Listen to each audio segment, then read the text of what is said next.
And just in case you all were wondering, those that are above my son's unit are still added.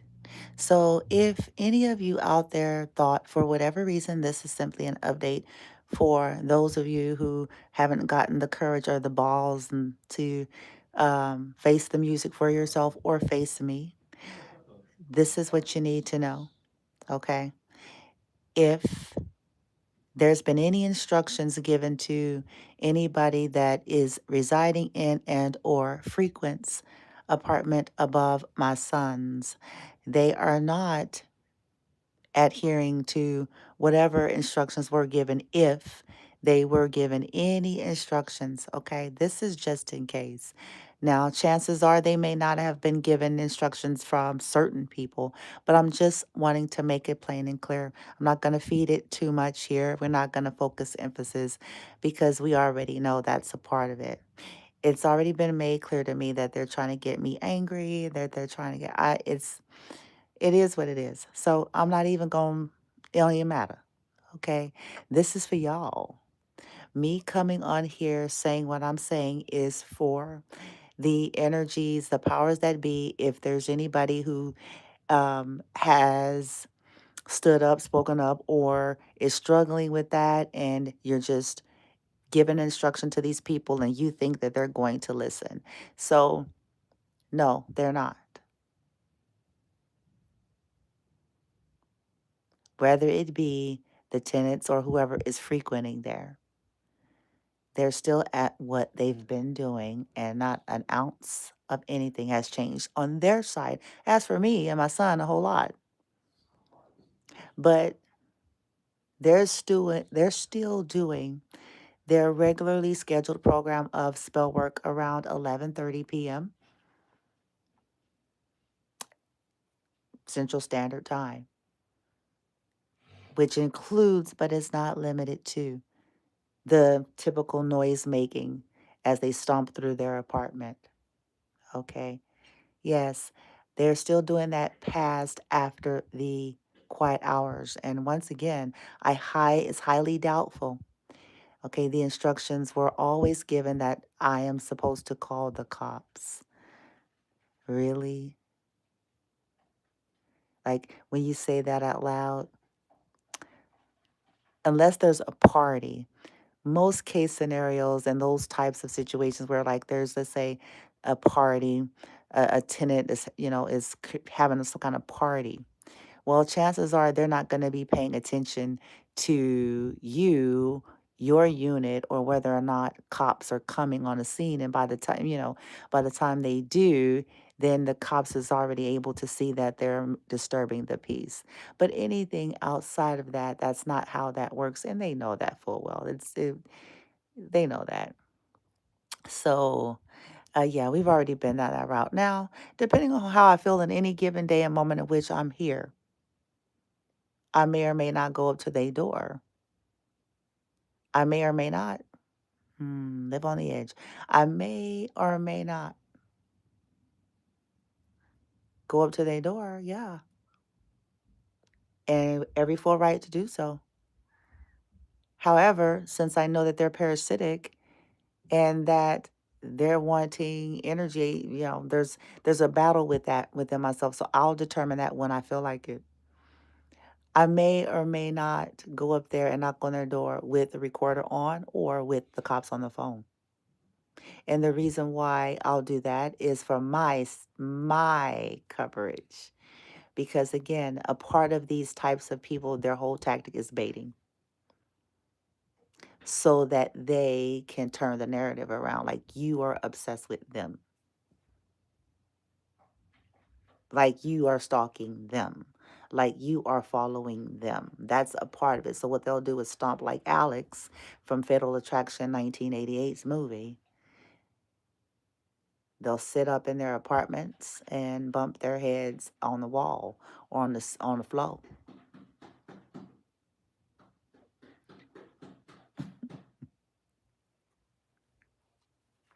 You're not going to ignore me, Dan. You can't just ignore me, Dan. Act out, Dan. Fight with me, Dan. Say something. Be annoyed. Be annoyed. be upset. Allow me to feel like I can affect your energy. And they can't, not anymore. This is for those of you on GP. Whenever you click on this video, I'm giving you the date and times and all of that. They're still at it. No matter what changes. Now, some people, y'all know they're still at it. And you're playing the passive cowardly role.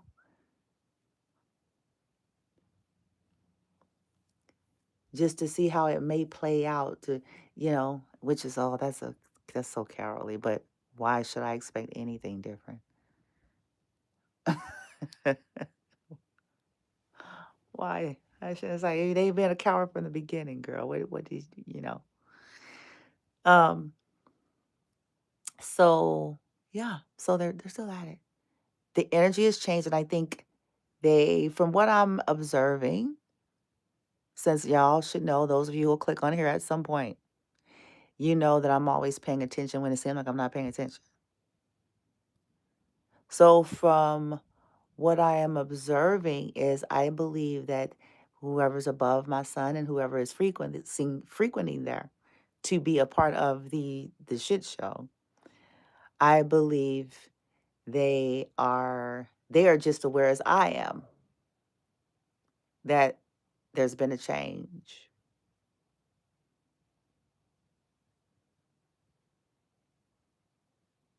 They may not want to say it out loud, but they're aware just as much as I am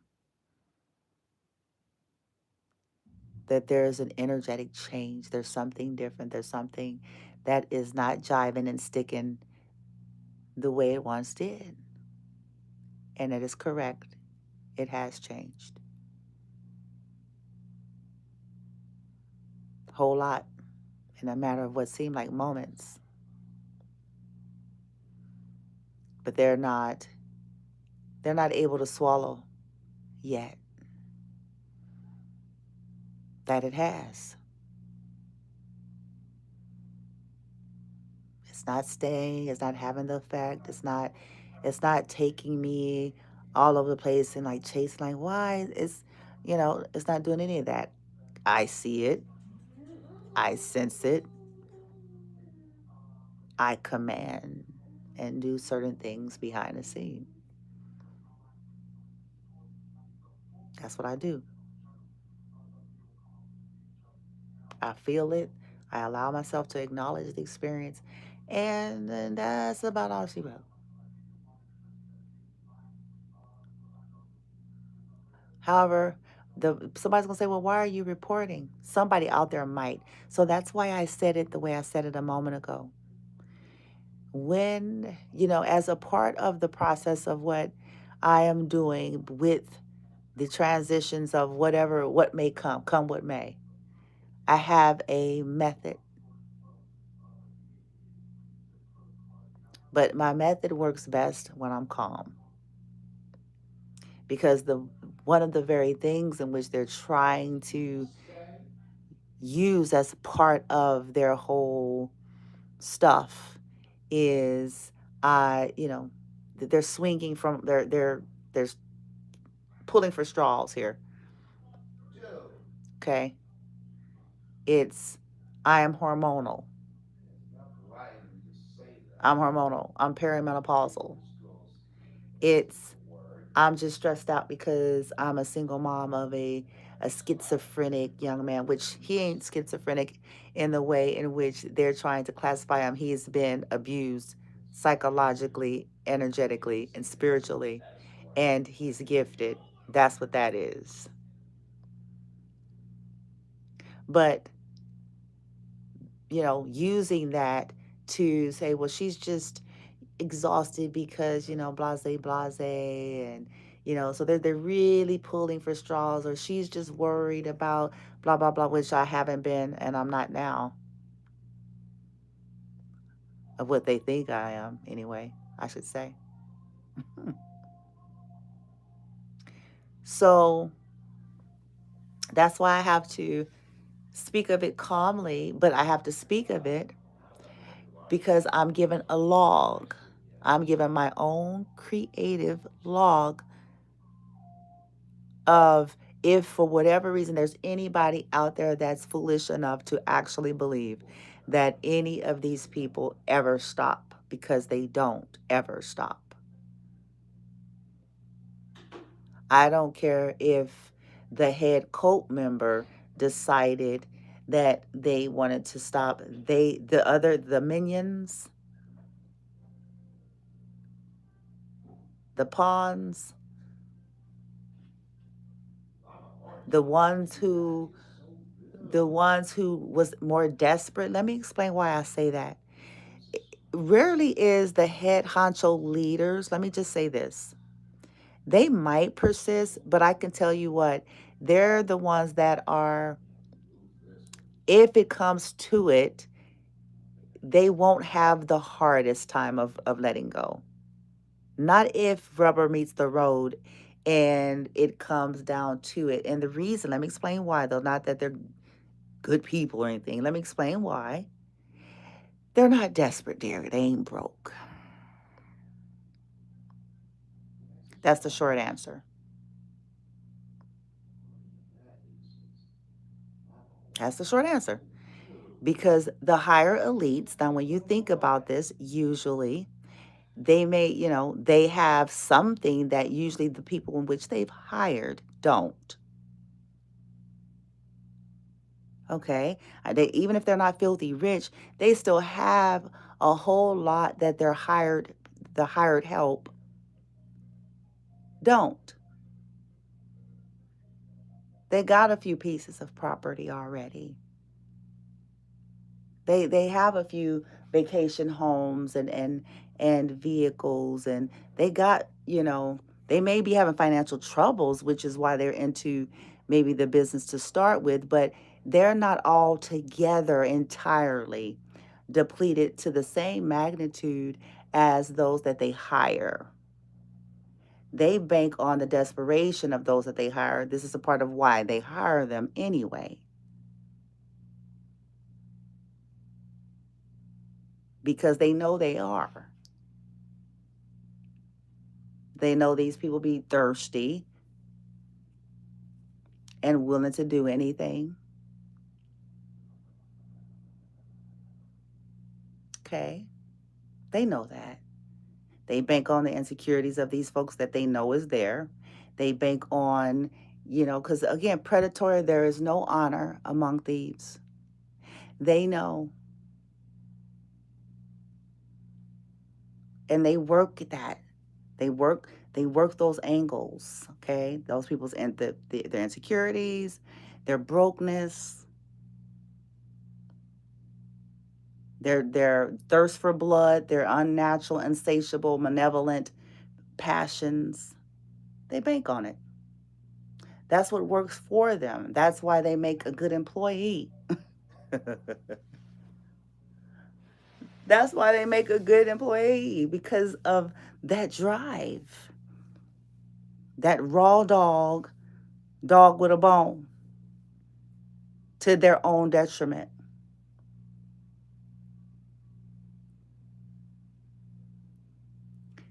The elites, they may be the first ones who walk away. It may take them a long time to do it because they don't want to do it, but when it all comes out in the wash, they may actually be the first ones, because once they get to a place of sensibility, or they just simply decide that, okay, let's go back to the ledger here, cost to benefit ratio. Let's go back to our good old math, our good old accounting, dollars and cents, including, but not limited to, the casualties that we don't have a contingency plan. you know, all of these things that was not part of any of the contingency plans. And some of them, business sense may kick in. Now, I didn't say all, I said some. Some of them, their business sense will kick in, even if they still loathe the collective entirely. Their business sense kicks in. And they go, We think we want to keep, yeah, we know you po. That's why we hide you. And you was really hoping you was fencing to be the Jeffersons. But yeah, if we got to choose, then we certainly not going to allow ourselves to end up, losing what we have managed to get all. And we try to hold on to the stuff that we haven't lost. We've already lost a lot. And so we're certainly not going to allow ourselves to become you.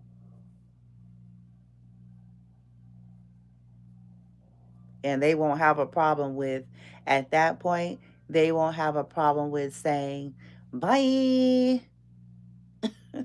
you know, no honor amongst thieves. They won't have a problem with saying bye, cutting it off. Yeah, it's been a wonderful ride. Here's your consolation prize. Everybody gets some consolation prizes. You get more months of Walmart gift cards, and uh, they may give people contingency, you know, consolation prizes, severance. They'll give them severance, you know, and yeah. But what happens is there are some people that they hire that are not all there. Most of the people in which they hire aren't all there. But some of them more than others, meaning even when the thing has been called off, out of their anger and the stuff that's not well about them, they persist, even though they're not going to get what they originally went in there for.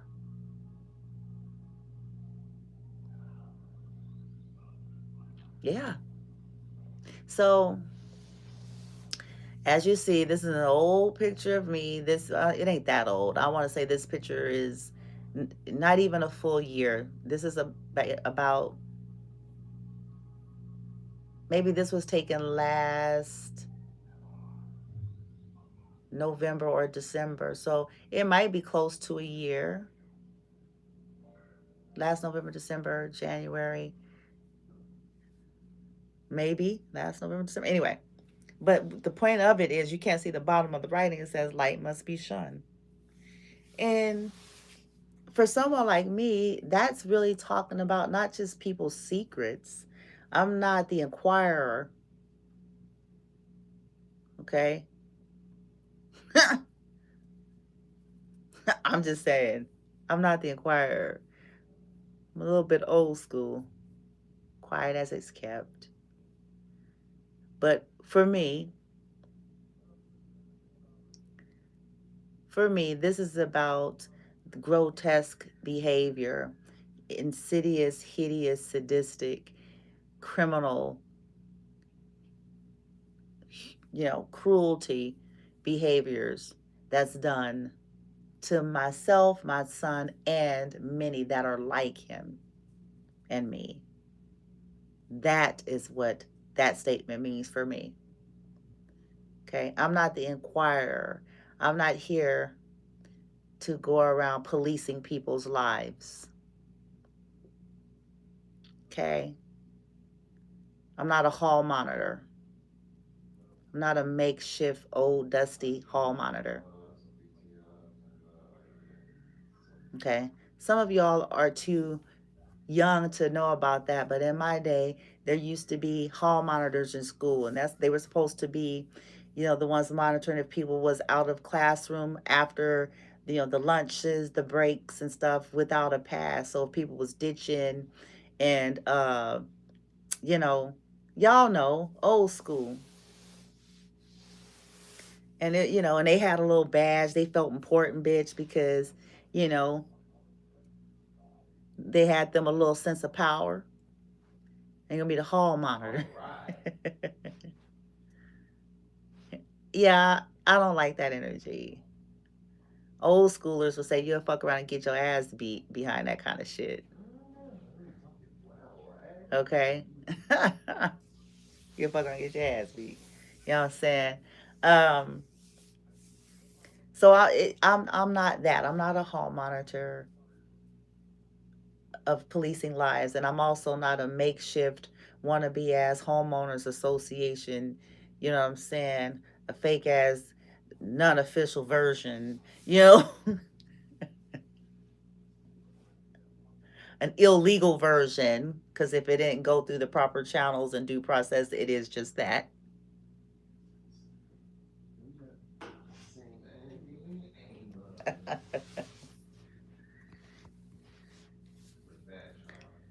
I am not that either. So why am I saying all that? Because sometimes it gets convoluted, my journey in terms of like how people, everybody can't see clearly sometimes. And it's like, that's not my spirit energy.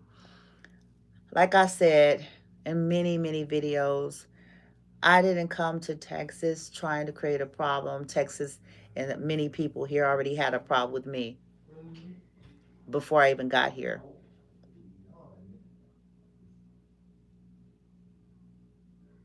Because there was a plan, a strategy. Okay.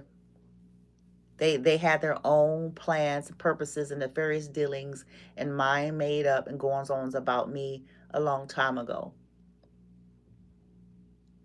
Okay. So I didn't come here creating and looking for problems. I'm not the true troublemaker. The true troublemakers are the ones who are coming for me, that are attacking my son and me regularly on an everyday basis. Those are the troublemakers. Okay? Just because they can do it coercive control style, passive aggressive style, psychological warfare tactic style, just because they can do it that way doesn't mean that they're not the problem, because they are.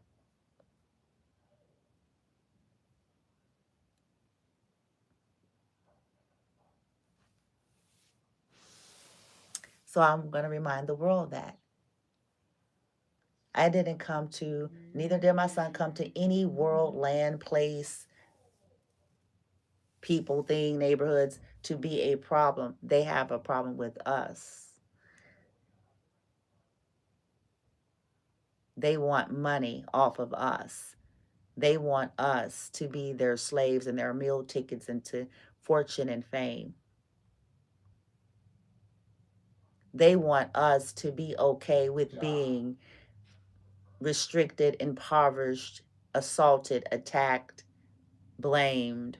They want us to be okay with that and lay down and just exist for the sake of being siphoned.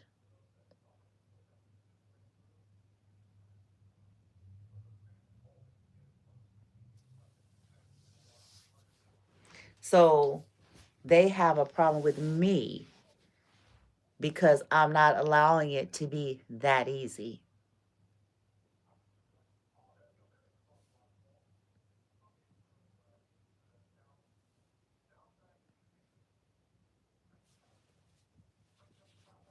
So I didn't come here to ruin lives. I came here trying to rebuild mine.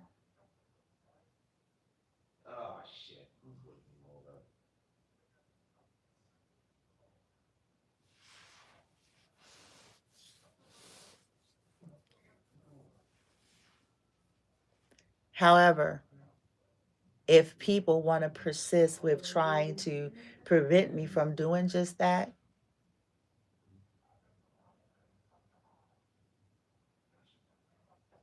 persisting in trying to ruin me, I will persist with exposure. That's the type of exposing person that I am. I'm not looking for people's skeletons for the sake of looking for people's skeletons, because I feel like I am, myself assigned hall monitor of everybody else's life.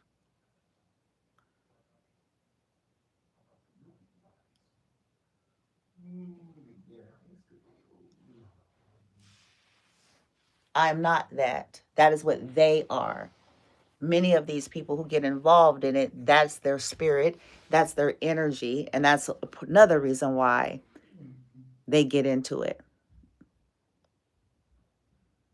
They can't properly evaluate and fix their own lives. They don't see they can smell their own poop. They have nose blindness as it pertains to themselves, but they feel like they're here. Okay? That's a karmic energy. They're doing the shit as I speak. You all can't hear that, but I will report as I feel guided. Okay? Is it sitting the same? Is it having the same effect on me and my son? No. Is it going to increase in severity for them? Yes. If they are telling any of you all out there that they're not, or that they've stopped, or that, you know, they are going to get help, or that they moved on, or that, you know, the contract is off, or that they're no longer, they're going to church now, they're saved now, they're delivered now, they're getting, you know, they're getting deliverance sessions, and they're having counseling, and they got hands laid on them, and the devil cast out, or they, you know, they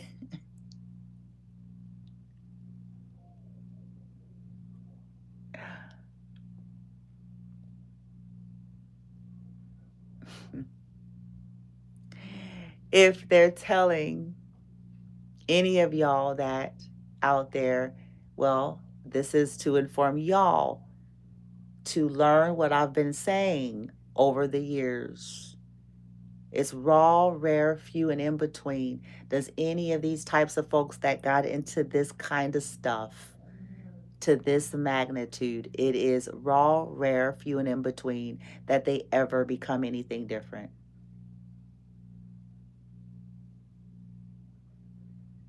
Abusers do not wake up one day and just decide because you busted them doing something. They don't just wake up one day and decide, okay, yeah, I think I want to be a better person. No, it pisses them off. And it what it does for them is help them to find creative ways to continue on. And which includes, but is not limited to, lying straight to your face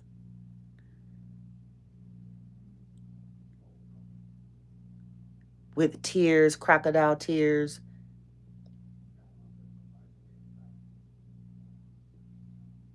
with information about how they have really been looking into some things and looking into themselves. That's the manipulation package deal, NPC protocol package via Matrix.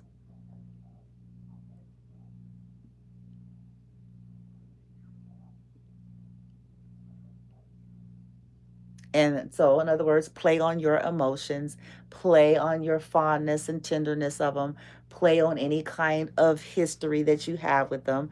That's a part of the NPC package.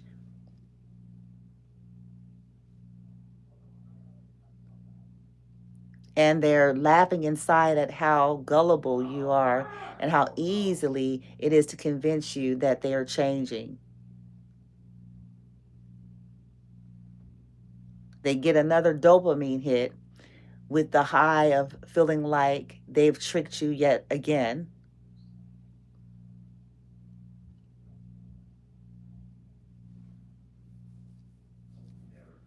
They snicker and laugh about how, you know, maniacal they can be and how easy you all are to fool. All they got to do is cry and quote a few Bible verses.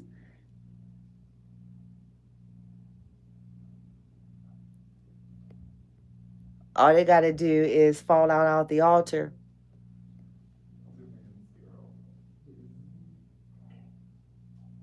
and you'll be convinced that they have a broken and contrite heart. You be convinced.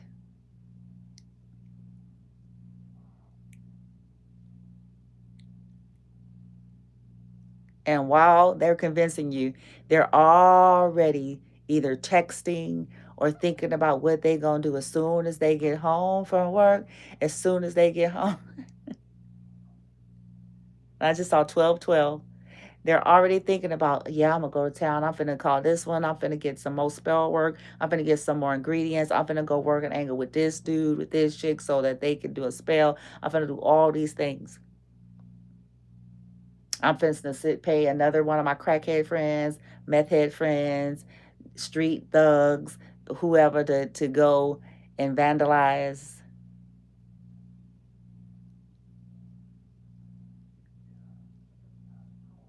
Uh-huh.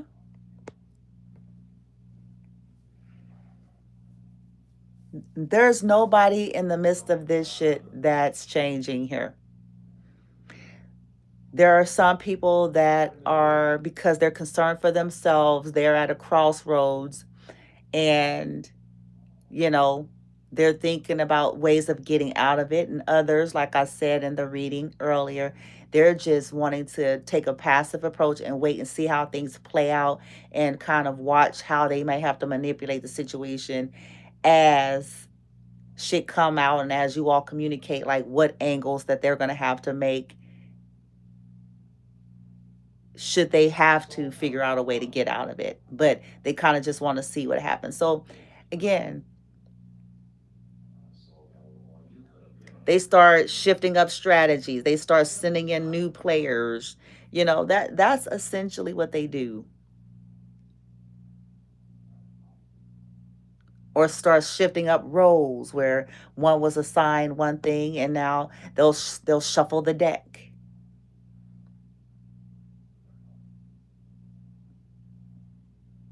Okay. Okay, so now I gotta go because it's time for me to go and handle and do some things when I'm ready. Because again, I do have to move creatively. That's been an extreme challenge here. I thought it wouldn't have been as much of a challenge, but oddly enough, it's more of a challenge here than Silsby. In Silsby, even though there was one entrance and exit way, there was creative ways of doing that. And it was very dark over there. So there was very creative ways to do that. Okay. And they didn't have as much footmen there either. So this is all stuff that's going to be brought up in the Rico case in time. In time. So you all, TIs, take care of yourself, reclaim yourself. Those that are finding out truths about this and you're like in shock and you're trying to unravel it all. And well, this is for you just to get yourself there faster and not allow yourself to continue on this back and forth with folks that, okay, yeah, if they're doing some crazy spell work on people's children and offspring or the innocent, let that be enough for you. And that's going to help you to move past any fuckery and bullshit that they blow up your ass. Okay? Okay.